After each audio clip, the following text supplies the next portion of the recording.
Mga kababayan, sa panahon ng kasinungalingan, ang katotohanan ang unang pinapatahimik. Sa pagsali sa aking YouTube membership, tinutulungan ninyo akong manatiling malaya, walang takot, walang pinapanigan, at handang lumaban para sa bayan. Salamat po. Sali na po sa hashtag WalkWithLan YouTube channel membership. Ang goal natin, mga kaibigan, ay maabot ang 100,000 subscribers para mas marami pang katotohanan ang maibahagi natin. Hit that subscribe button, especially kayo nasa Riyadh, Dubai, Toronto at Los Angeles. Your support keeps this channel alive.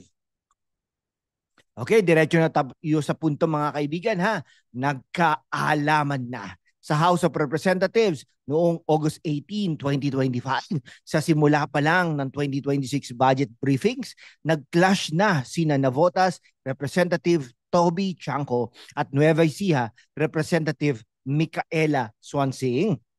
Imagine this, mga kababayan. Okay, Chanco demanding the small committee report from last year's budget. Yung document na nagdidetalye ng realignments sa 6.352 trillion pesos na NEP for 2025. This report shows where billions were shifted, possibly to pork barrel disguised as projects.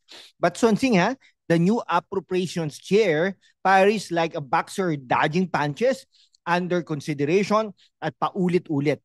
I was in the chair last time. Okay. Parang siyang estudyante na nagsasabi, hindi ako nag-cheat sa exam, yung classmate ko. Pero hello, as chair now, responsibility mo yan. Okay ha? Mga kababayan, sa Hong Kong at Singapore, alam nyo ba, sa budget hearings, it's like a teleserye. May lihim na report. Pero sa totoong buhay, this is our taxes.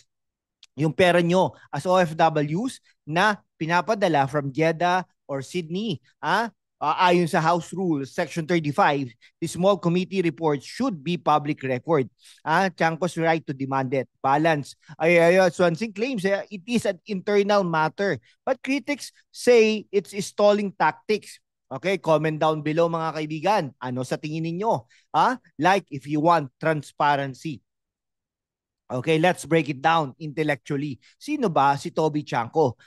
Siya lang naman ay Navotas Lone District Representative, a fitness enthusiast and public servant, the proud Navoteño. Back in 2020 during COVID, Chanco donated his entire salary, 3.29 million pesos to families not covered by SAP, no?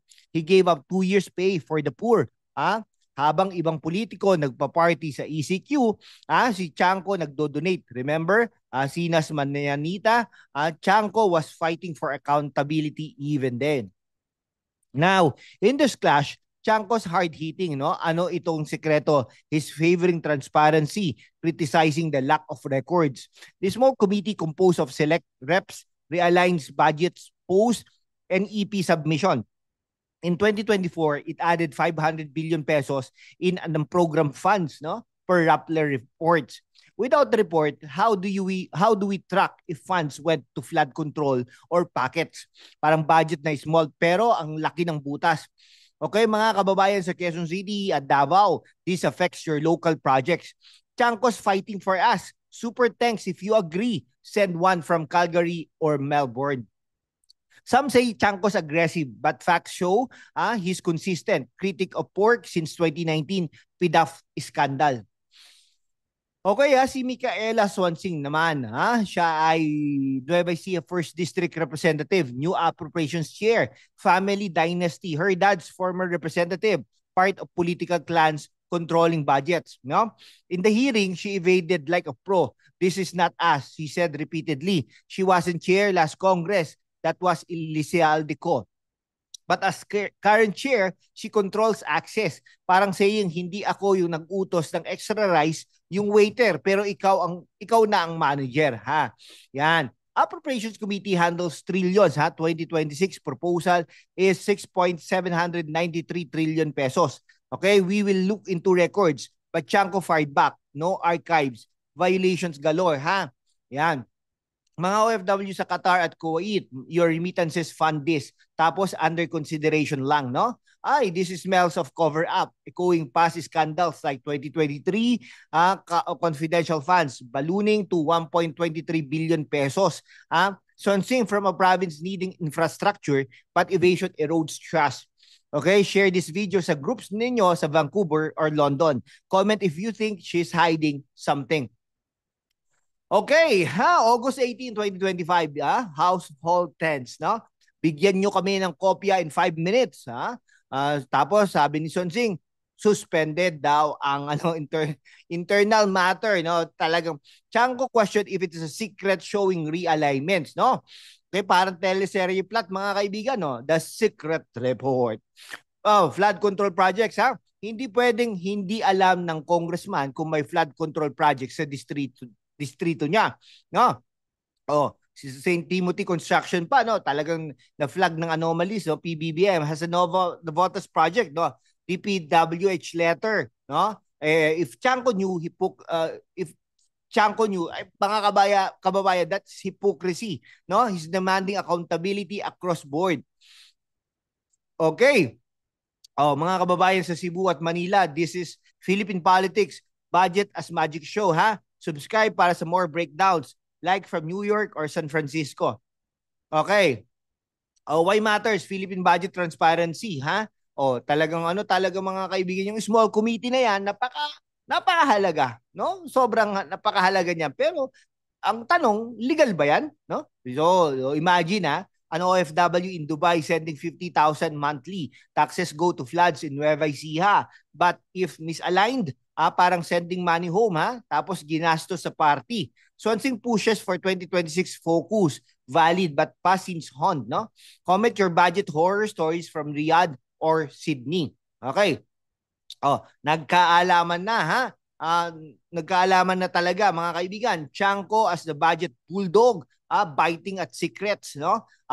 Si Sonsing naman as the Dodger, parang baseball player avoiding balls, no? Yan.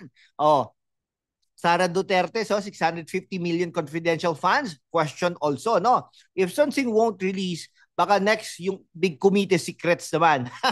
Mga youth sa Toronto, this is why politics matters, ha? Your future funds, both sides dynasties, but Chanco's transparency push wins points. Super thanks from Hong Kong or Singapore boost us. Okay, Chanco's track anti-drug programs in Navotas presented to Vice President Lenny in 2019. He's so consistent critic of opacity. His demand exposes systematic issues, evasion like past years. Si Lizaldeco, para sa youth, this is your inheritance. Debt from mismanaged budgets. OFWs in Japan or Italy, compare to transparent systems there, no? Small committee, more like small circle of friends, share to OFW groups in Doha or Edmonton. Oh, Chanco's flood coat backfires, St. Timothy in Navotas, flagged by Marcos for top contracts. PBBM ordered probe into 15 contractors getting 80% flood funds.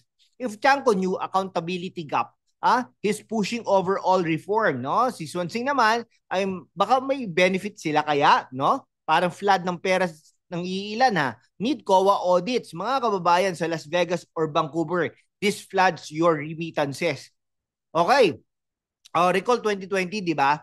Si Chanco nag-donate, no? Versus ECQ violations versus elites.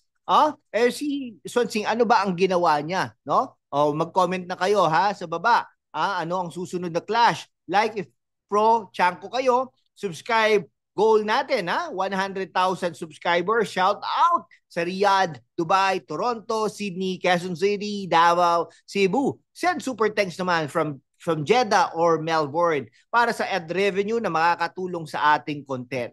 Okay, ito ay katapusan na ng ating programa sa ngayon. To summarize, nagkaalaman na Chanco's demand for transparency versus Sonsing's evasion highlights budget who's, release the report and secrecy for the people, both accountability but accountability won, no? Wins talaga. Sali na sa ating membership mga kaibigan, no? Subscribe, like, comment share. Especially OFW sa US, Canada, Saudi, Australia, Japan, Italy, Hong Kong, UAE, Malaysia, UK, Germany, Singapore, Qatar, at Kuwait. Goal natin, 100,000 subscribers. Super thanks at keeps us fighting. Salamat mga kababayan. Katotohanan pa rin ang panalo. Mabuhay ang Pilipinas!